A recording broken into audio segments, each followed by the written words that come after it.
La startup a elle-même communiqué sur ses problématiques de trésorerie et son plan pour céder certaines de ses activités, ce qu'elle a d'ailleurs fait notamment sur l'Allemagne pendant l'été 2024.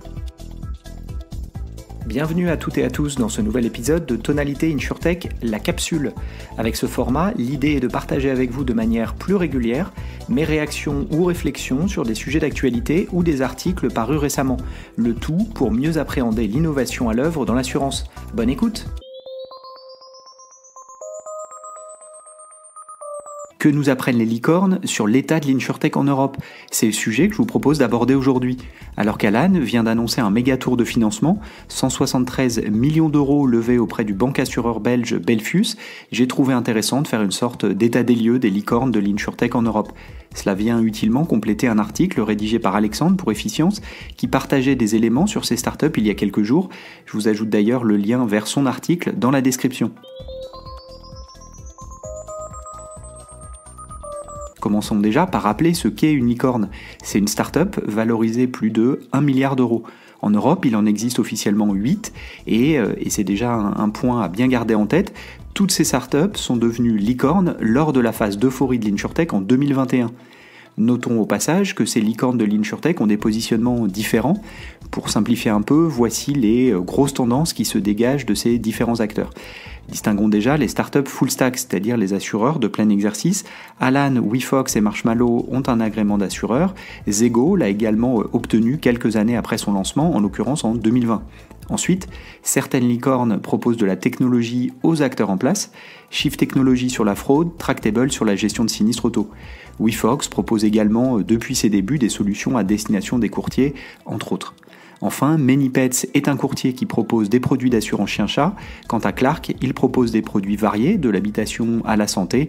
Dans les deux cas, la distribution se fait 100% en ligne, sur Internet ou sur smartphone. Intéressons-nous maintenant à la manière dont ces licornes ont récemment évolué. Vous vous en souvenez peut-être, si vous écoutez régulièrement ce podcast, j'avais titré la revue mensuelle de décembre 2023 « Où sont passées les licornes ?» Car la plupart d'entre elles n'avaient pas annoncé de levée de fonds depuis très longtemps, elles qui nous avaient pourtant habitués à des annonces régulières. La première tendance à souligner est justement l'absence de levée de fonds depuis plusieurs années. Pour la moitié d'entre elles, le dernier tour remonte même à 2021, il y a plus de 3 ans. C'était en janvier 2021 pour Clark, mars 2021 pour Zego, mai 2021 pour Shift Technology et enfin juin 2021 pour ManyPets. Comme nous avions eu l'occasion d'en discuter dans un autre épisode de podcast, cela résonne évidemment beaucoup avec la baisse observée des levées de fonds sur la scène InsurTech en Europe. Cette baisse ayant plusieurs impacts possibles pour les startups, ces impacts sont aussi valables pour les licornes auxquelles on s'intéresse aujourd'hui. D'abord, la question de la rentabilité. La première possibilité, et forcément la plus enthousiasmante, c'est la rentabilité. Une fois rentable, une startup a par définition moins de pression pour lever des fonds et peut donc s'en passer.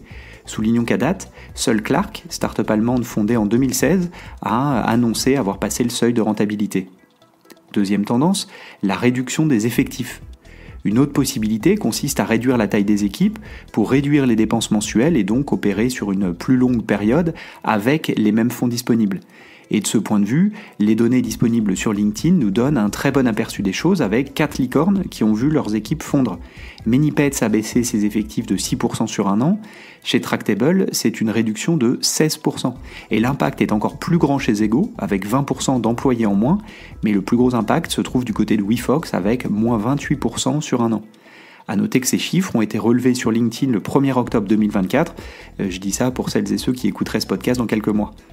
D'ailleurs, Zego partageait récemment sa feuille de route et la manière dont elle anticipait l'impact de l'usage de l'IA sur son efficacité opérationnelle. Effet d'annonce ou pas, elle indiquait prévoir un doublement des capacités de la société à effectif constant à l'horizon de 2 ans. Grâce à l'IA justement. Ça n'est pas sans rappeler la communication récente de la fintech Klarna qui donnait des chiffres précis sur la manière dont l'IA avait permis de réduire drastiquement ses équipes tout en conservant un niveau de service similaire. A l'inverse, soulignons la grosse dynamique chez Marshmallow, la start-up anglaise créée en 2017.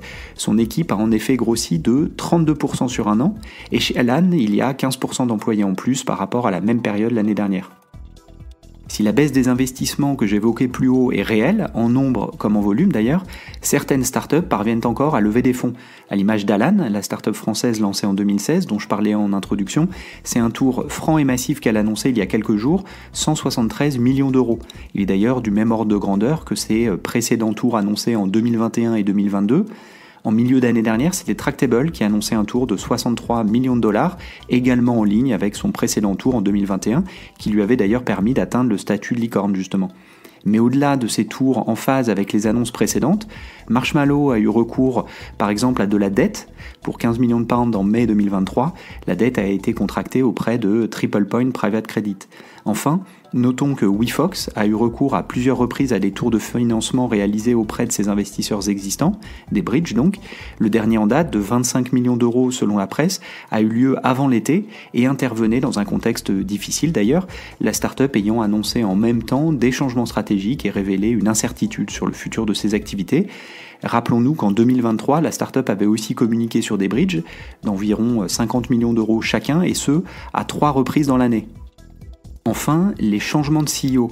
Cette perspective officiellement plus sombre sur WeFox, officiellement dans le sens où la start-up a elle-même communiqué sur ses problématiques de trésorerie et son plan pour céder certaines de ses activités, ce qu'elle a d'ailleurs fait notamment sur l'Allemagne pendant l'été 2024, cette perspective permet également d'évoquer une autre tendance à l'œuvre sur la scène InsurTech, à laquelle les licornes n'échappent pas, les départs des fondateurs. J'avais d'ailleurs consacré un épisode de podcast, je vous invite donc à le réécouter si ça n'est pas déjà fait, pour avoir mon analyse de ces mouvements à la tête d'un nombre croissant de startups. Si on revient aux licornes, la moitié d'entre elles ont connu des changements de direction. Commençons par WeFox, dont l'emblématique fondateur est parti en début d'année. Son successeur vient d'ailleurs d'être lui-même remplacé quelques mois seulement après sa prise de fonction. En début d'année 2024 et quelques jours seulement avant WeFox, c'était ManyPets qui annonçait la mise en retrait de son fondateur. Plus récemment, c'est Clark qui opérait un tel changement. Et enfin, durant l'été, Tractable annonçait un changement de CEO elle aussi. Si les licornes sont un symbole de la période d'euphorie qu'a connue la scène InsurTech européenne en 2021-2022, puisqu'aucune nouvelle start-up n'est venue rejoindre la liste depuis, les dynamiques positives et négatives auxquelles elles sont confrontées est un bon concentré de ce que l'écosystème tout entier traverse. Des pistes de financement alternatives aux réductions d'effectifs en passant par le départ des fondateurs, ces mouvements sont à l'œuvre bien au-delà des seules licornes. Reste l'enjeu de la rentabilité qui est sur toutes les lèvres depuis le retournement de marché il y a 18 mois. Si une seule licorne a officiellement annoncé avoir atteint la rentabilité, là encore, il s'agit d'une tendance à l'œuvre plus largement et bon nombre de startups ont troqué les communiqués de presse de levée de fonds pour des annonces de rentabilité justement.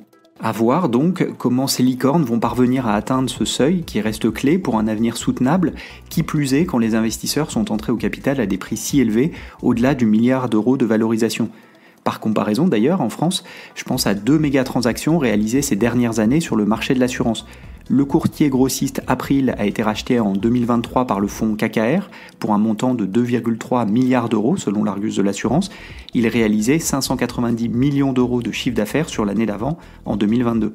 Et un peu plus tôt, en septembre 2021, c'était AMA Group, tête de proue de Massif, qui rachetait l'assureur Aviva France et ses 3 millions d'assurés pour 3,2 milliards d'euros selon les Échos. C'est la fin de cet épisode, merci pour votre écoute. Si le contenu vous a plu, n'hésitez pas à le partager autour de vous, auprès de vos collègues. Puis ravi d'échanger ensemble, vous pouvez facilement me retrouver sur les réseaux sociaux, Twitter, LinkedIn.